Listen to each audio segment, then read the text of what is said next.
أعوذ بالله من الشيطان الرجيم. بسم الله الرحمن الرحيم. الحمد لله الذي أنزل على عبده الكتاب ولم يجعل له عوجا قيما لينذر بأسا شديدا من لدنه ويبشر المؤمنين الذين يعملون الصالحات أن لهم أجرا حسنا ماكثين فيه أبدا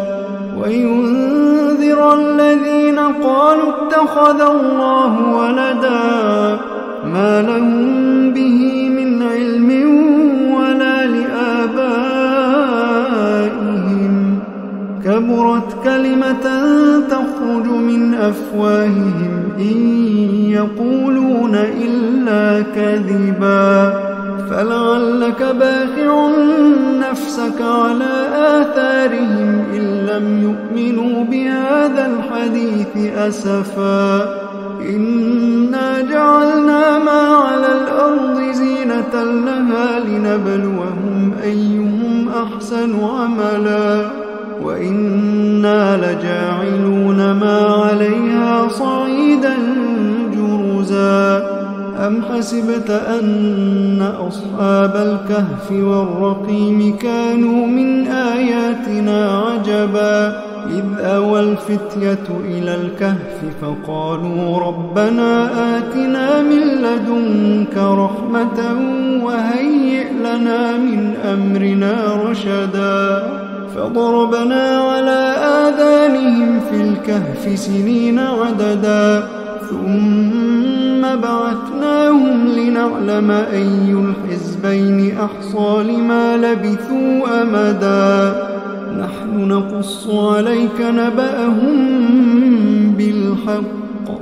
إنهم فتية آمنوا بربهم وزدناهم هدى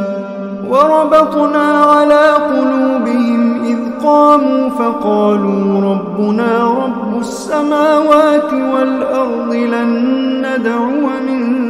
دونه إلها لقد قلنا إذا شططا هؤلاء قوم اتخذوا من دونه آلهة لولا يأتون عليهم بسلطان بين فمن أظلم ممن افترى على الله كذبا وإذ اعتزلتموهم وما يعبدون إلا الله فأووا إلى الكهف ينشر لكم ربكم من رحمته ويهيئ لكم من أمركم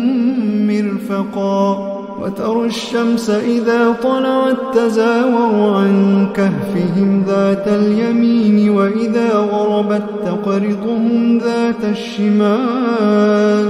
وإذا غربت تقرضهم ذات الشمال وهم في فجوة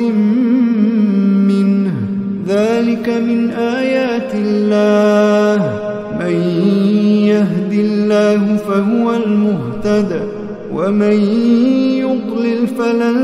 تجد له وليا مرشدا وتحسبهم أيقاظا وهم رقود ونقلبهم ذات اليمين وذات الشمال وكلبهم باسط ذراعيه بالوصيد لو اطلعت عليهم لوليت منهم فرارا ولملئت منهم رعبا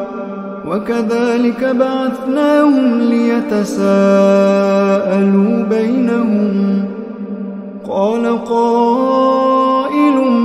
منهم كم لبثتم قالوا لبثنا يوما أو بعض يوم قالوا ربكم أعلم بما لبثتم فبعثوا أحدكم بورقكم هذه إلى المدينة فلينظر أيها أزكى طعاما